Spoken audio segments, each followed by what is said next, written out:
Hello दोस्तों, bio मंत्रा classes में आप सभी का स्वागत है। आज हम इस वीडियो में तंत्रिका कोशिका का सचित्र वर्णन करेंगे। यह टॉपिक कक्षा 10 बोर्ड के लिए बहुत ही इम्पोर्टेंट है, इसलिए आप सभी वीडियो को बिल्कुल भी स्किप मत कीजिएगा, क्योंकि यहाँ पे आसान भाषा में शॉर्ट नोट्स के साथ ही समझाया जाएगा।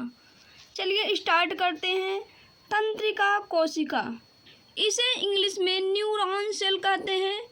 एग्जाम में तंत्रिका कोशिका से भी क्वेश्चन पूछ सकता है या इसका इंग्लिश नाम भी पूछ सकता है, neuron cell. Neuron cell Hindi में भी लिखा हो सकता है, तो आप सभी कंफ्यूज मत होइएगा। न्यूरॉन सेल या न्यूरॉन कोशिका भी पूछ सकता है या न्यूरॉन सेल भी पूछ सकता है। तो कुछ भी एग्जाम में पूछा जाए आप सभी ज़रूर लिखेंगे, और लिखेंगे कैसे, जब इस वीडियो को देखेंगे तभी।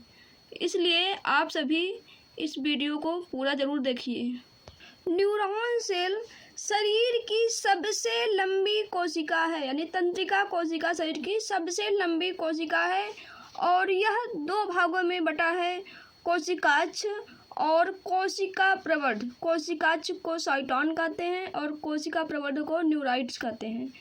कोशिका प्रवर्ध मतलब कि अभी कोशिकाक्ष यानी कि कोई कोशिका की तरह संरचना है, और इसकी कोशिका प्रवर्ध है। प्रवर्ध मतलब समझ लीजिए डालियाँ, जैसे डालियाँ होती हैं पेड़ों पे, उसी तरह हैं, डालियाँ ही समझ लीजिए।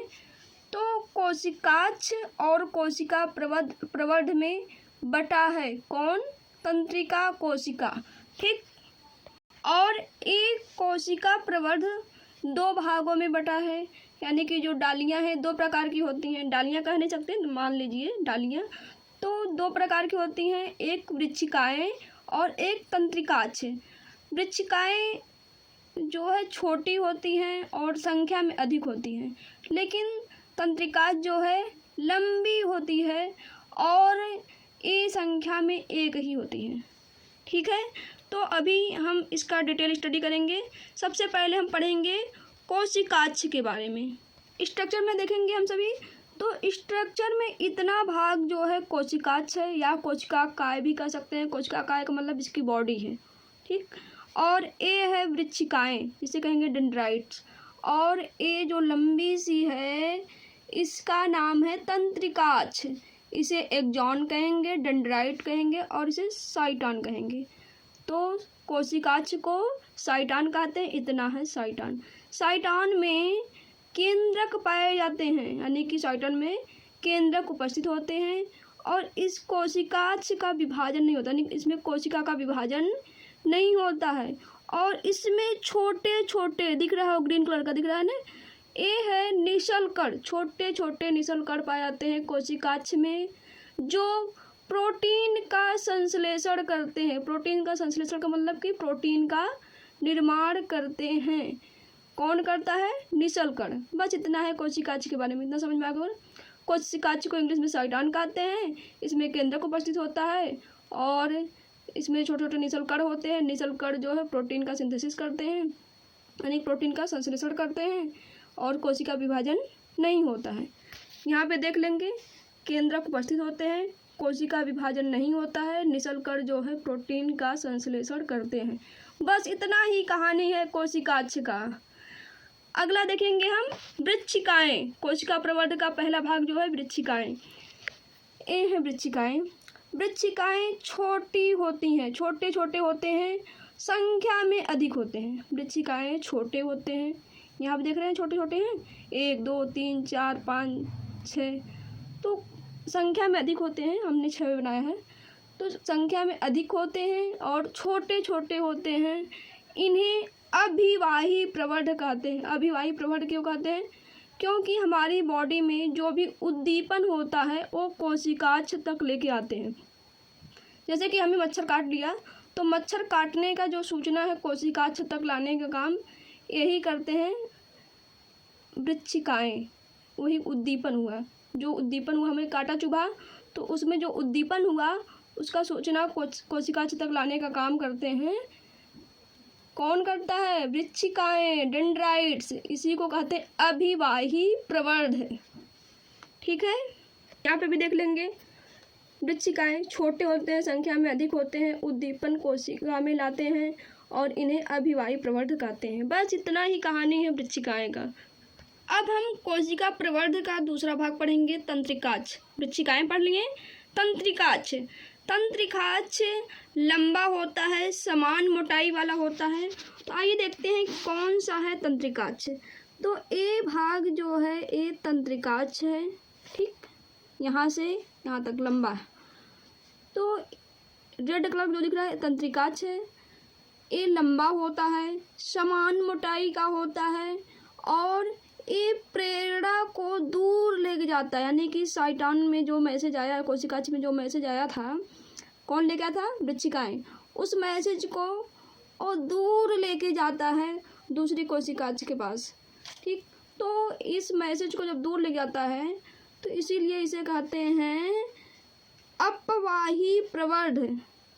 ए अभिवाही प्रवर्ध, ए है अपवाही प्रवर्ध।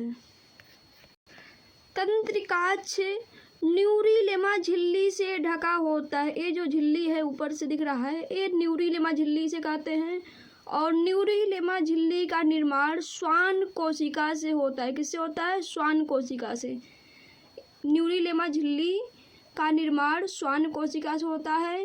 और कहीं कहीं रेनवियर नोड, इसे कहते हैं रेनवियर नोड, हमने लिखा नहीं, रेनवियर नोड। कहीं कहीं न्यूरिलेमा झिल्ली विच्छिन्न हो जाती हैं, इसे कहते हैं रेनवियर नोड या रेनवियर का नोड। ठीक, और तंत्रिकाक्ष तथा न्यूरिलेमा झिल्ली के बीच, ये तंत्रिकाक्ष है, न्यूरिलेमा झिल्ली है, इसके बीच कुछ वसीय पदार्थ पाए जाते हैं जिसे माइलिन कहते हैं। और जिसमें माइलिन होता है उसे मेडुलेटेड भी कहते हैं। क्या कहते हैं? मेडुलेटेड भी कहते हैं। और ए मेडुलेटेड श्वेत द्रव्य का निर्माण करते हैं। ठीक है, इतना समझ में आया? तंत्रिकाक्ष और न्यूरिलेमा झिल्ली के बीच वसीय पदार्थ पाया जाता है और इस वसीय पदार्थ को माइलिन कहते हैं और इसे मेडुलेटेड भी कहते हैं। ए मेडुलेटेड क्या करता है, यानी जहाँ पे माइलिन पदार्थ पाया जाता है वो श्वेत द्रव्य का निर्माण करता है। ठीक है, और यदि माइलिन का अभाव है, न्यूरिलेमा और तंत्रिकाक्ष के बीच में माइलिन का अभाव है, माइलिन कम है, तो उसे नॉन मेडुलेटेड कहते हैं। क्या कहेंगे? Non medullated. और ये धूसर द्रव्य का निर्माण करते हैं। जब नॉन मेडुलेटेड रहेंगे तो धूसर द्रव्य का निर्माण करेंगे और मेडुलेटेड रहेंगे तो श्वेत द्रव्य का निर्माण करेंगे। चलिए देखते हैं। तंत्रिकाक्ष, इसे इंग्लिश में एक्सॉन कहते हैं। ये लंबा समान मोटाई वाला होता है। प्रेरणा को कोशिका से दूर ले जाता है, इसका कार्य है कोशिका से दूर ले जाना प्रेरणा को। इसे अपवाही प्रवर्ध कहते हैं। न्यूरिलेमा झिल्ली से घिरा होता है, यानी ढका होता है। और जो न्यूरिलेमा झिल्ली है उसका निर्माण श्वान कोशिका से होता है, यानी न्यूरिलेमा झिल्ली जो है श्वान कोशिका से बनी होती है।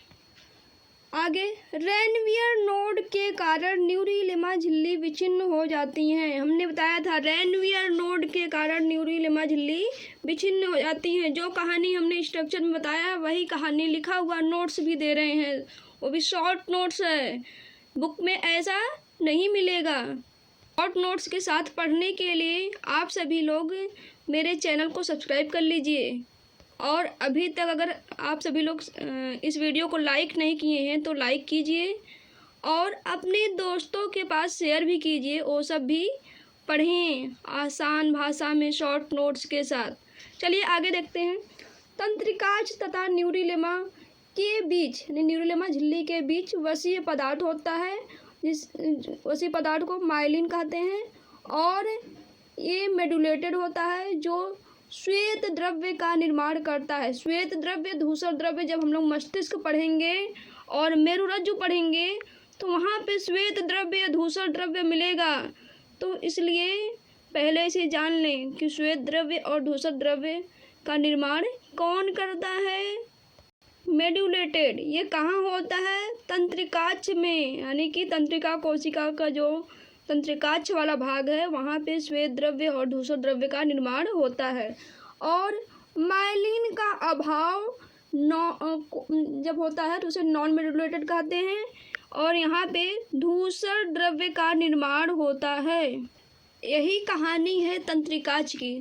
थोड़ा तंत्रिकाक्ष की कहानी लंबी है, लेकिन आप लोग घबराइएगा मत। अगर आप सभी एक बार वीडियो को देखेंगे तो ज़्यादा नहीं समझ में आएगा, लेकिन 2-3 बार देखेंगे, समझेंगे तो पक्का आप सभी एकदम भूलेंगे नहीं। और एक बार आप अच्छे से जब पढ़ लिए तो कोई भी एग्ज़ाम आपको देना होगा तो आप दे सकते हैं। और हाँ, एक बात और जान लीजिए, जो तंत्रिकाक्ष होता है वो आगे जाके 2 भागों में बट जाता है और वहीं इसे दूसरा तंत्रिका कोशिका जुड़ता है। और जहाँ से जुड़ता है वहीं उसी को कहते हैं सिनैप्स। बस आज के लिए इतना ही। स्क्रीनशॉट ले लीजिए और वीडियो कैसा लगा है कमेंट करके ज़रूर बताइए। अपने दोस्तों के पास शेयर कीजिए। वीडियो को पूरा देखने के लिए धन्यवाद।